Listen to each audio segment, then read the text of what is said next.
Gandang araw po sa ating lahat. Today po, ang pag-aaralan natin ang buhay ni Eunice at Lois, dalawang kababaihan na may sincere at matibay na faith sa Panginoon. Maaring hindi sila sikat na leaders o queens sa Bible, pero ang kanilang godly influence ay nagbunga ng isang faithful servant of God.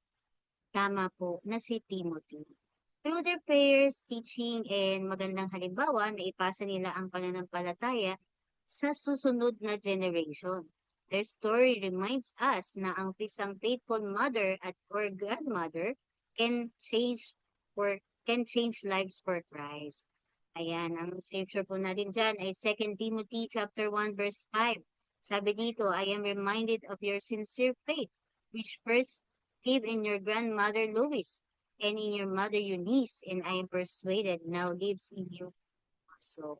Tayo po ay manalangin. Panginoon, maraming pong salamat sa araw na ito. I bless your word, Lord God. Anoint me, Lord God. Thank you, Lord, for words in season that will proceed out of my mouth. Let your glory be seen in me, Panginoon. Lord, dalangin ko na ang bawat salita, Lord, ay maging buhay sa aming mga puso at maging kagalingan, kalakasan, Lord, pag-ibig, Lord God, protection na nagmumula sa iyo. Father God, let your light be upon us, Panginoon. And Lord, less of me, more of you, Lord God. In Jesus' name, amen. Amen. So, ang topic po natin, a legacy of faith, the power of godly mother. Sa 2 Timothy chapter 1, verse 5, I am reminded of your sincere faith, which first lived in your grandmother Lois, in your mother Eunice, and now lives in you also. Sa verse na ito, makikita natin na pinuri ni Apostle Paul ang pananampalataya ni Timothy. Pero napansin natin na hindi lang si Timothy ang binanggit. Kasama ang kanyang lola na si Lois at ang kanyang ina na si Eunice. Amen?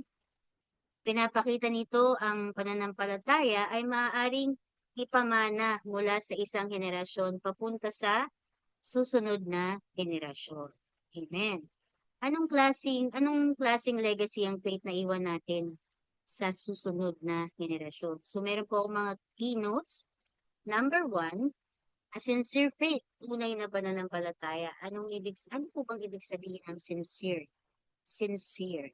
Yan. Ano po bang ibig sabihin ng sincere? Ah, una makikita natin dito, sinabi ni Paul na ang faith ni na Louis at Eunice ay sincere faith. So ano po bang ibig sabihin ng sincere? Ang sincere faith ay, ito po ay hindi fake. Ang sincere faith, ito ay hindi pang display lang. Ang sincere faith, ito ay nakikita sa araw-araw na buhay. Nakikita rin ito lalo na sa loob ng bahay.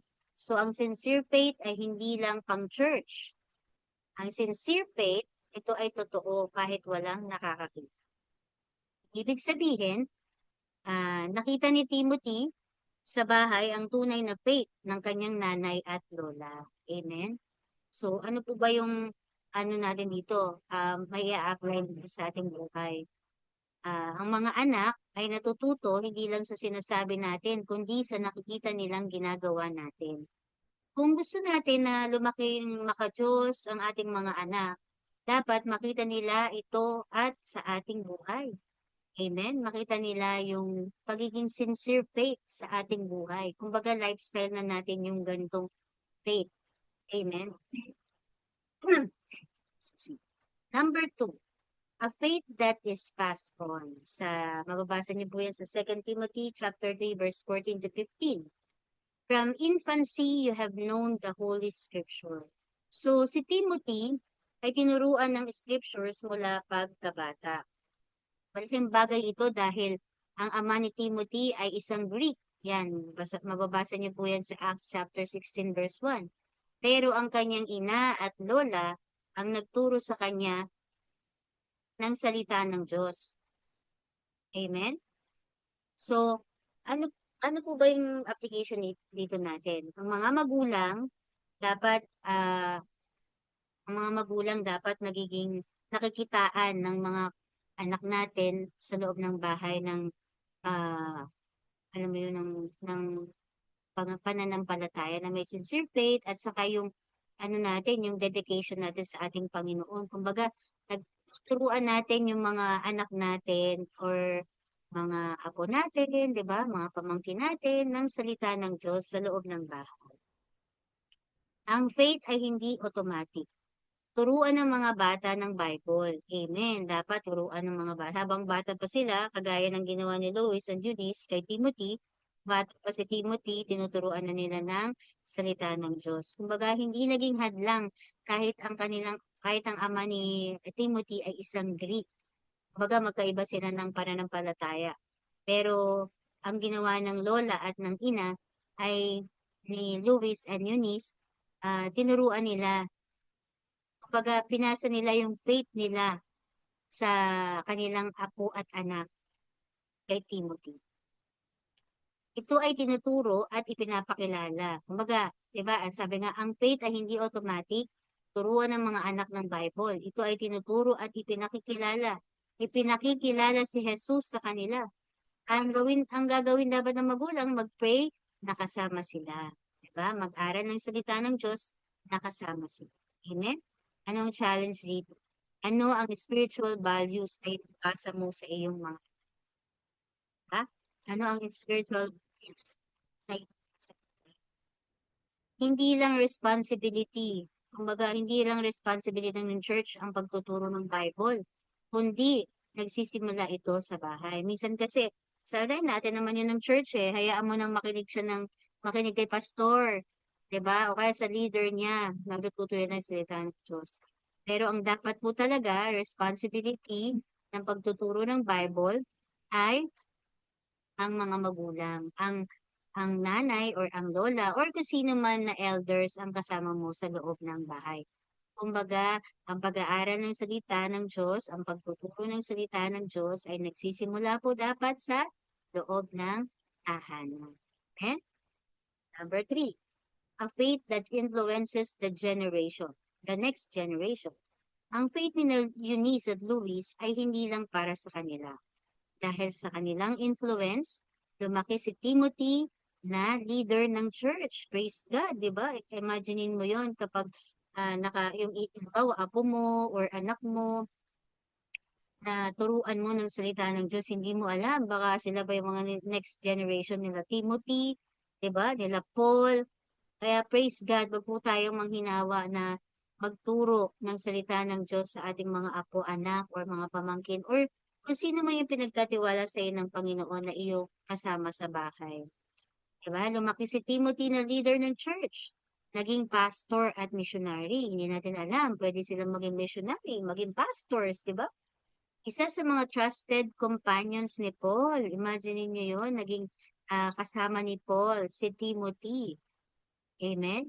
Isipin natin, kung hindi naging faithful si Eunice at Lois, baka hindi naging Timothy ang Timothy na kilala natin sa Bible ngayon. Amen po ba?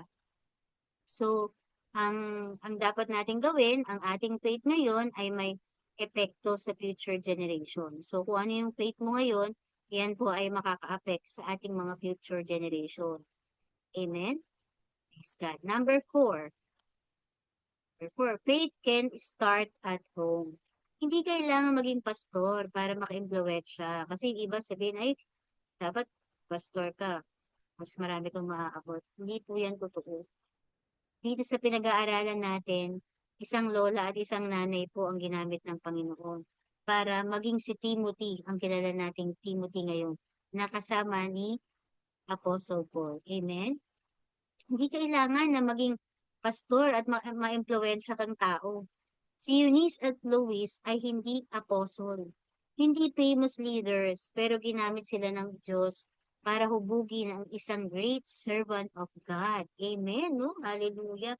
Hindi natin alam, isa sa mga apo mo, sa anak mo, or pamangkin mo, isa palang great servant of God na gagamitin ni Lord in this end time season, di ba? Amen. Ang lesson, ang spiritual influence ang spiritual influence sa bahay ay napakalakas dapat. Diba? Amen? Praise God, no? So, ang conclusion natin, sorry. Ang buhay ni na Eunice at Luis ay nagpapakita ng ang faith ay maaaring ipamana. Amen. Yan yung pinakamagandang pamana na maibibigay natin sa ating mga anak or kung sino man yung maiiwanan mo, di ba? Number two, ang pagtuturo ng Bible sa mga anak ay mahalaga. Yan po, dapat ah, tayong mga magulang, huwag po nating hahayaan na hindi natin maturuan ng salita ng Diyos ang ating mga anak, ang ating mga apo, ang ating mga loved ones, kung sino yung mga nasa paligid na ibinigay sa ng Panginoon. Number three, ang tunay na faith ay nakakaapekto sa future generation. Kasi sila, kapag natuto sila ng salita ng Diyos, niyakap nila ang salita ng Diyos, sila ang magtutuloy nito sa kanilang generation. Amen? Ngayon, ang tanong po para sa atin ngayon, ano ang spiritual legacy na maiiwan natin? Makikita ba ng susunod na henerasyon ang tunay na faith sa ating buhay? Amen, no? Uh, Isipin po natin yan. Ang pinakamahalagang gift na may bibigay ng isang ina ay hindi material things, kundi living faith in God. Ang legacy ni na Lois at Eunice ay patuloy na inspiration hanggang ngayon. Diba? Amen. Makikita niyo po yan. Hanggang ngayon, pinag-aaralan pa rin natin si Timothy. Ngayon po ang tapos na po pala tayo sa Timothy, no, sa ating Bible reading. At kung nabasa niyo po yung Timothy, ang ganda po ng account ni Timothy. Amen.